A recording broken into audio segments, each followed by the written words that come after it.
Welcome to my channel Tales by MH. Title: A Quiet Room. Daniel had never been the type to crave social interaction. He told himself he was just independent, someone who didn't need constant companionship. While others filled their weekends with brunches and game nights, he was content with the quiet rhythm of his own life. Work, home, TV, sleep, repeat. It wasn't always like this. There was a time when his phone buzzed with messages from friends making plans. College had been full of late-night conversations, road trips, and laughter. But as time passed, people got busy, moved away, or simply drifted apart. First, he barely noticed. He had a demanding job, and after long hours at the office, solitude felt like a relief. But lately, the silence had started to weigh on him. One evening, he sat alone in his small apartment, eating takeout in front of the television. A movie played.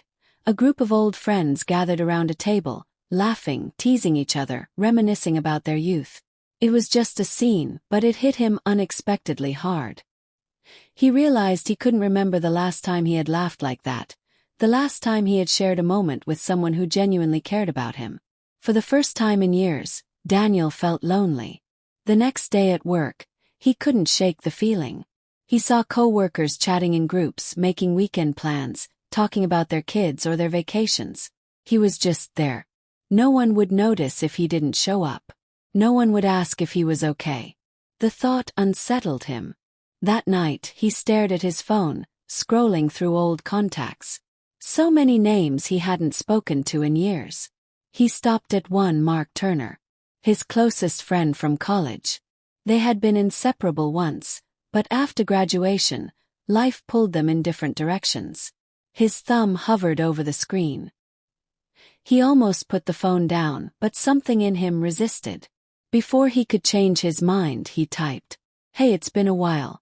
How have you been?" Minutes passed. Then an hour. He sighed, placing the phone down. Maybe it was foolish to expect a reply after all these years. People moved on. Then his phone buzzed. "Daniel. Wow, it really has been a while. We should catch up. Coffee this weekend." A small smile tugged at the corners of his mouth. It was that easy. All these years, and all he had to do was reach out. That Saturday, Daniel sat across from Mark in a bustling cafe, the scent of coffee and baked goods filling the air. "You look the same," Mark said with a grin, stirring his drink. Daniel chuckled. "I don't feel the same." They talked for hours, catching up on everything and nothing. The years melted away, and for the first time in a long time, Daniel felt like he belonged somewhere. That night, as he stepped into his apartment, the quiet was still there. But it didn't feel as heavy anymore. For the first time, he had something to look forward to. And he wasn't going to let it slip away again.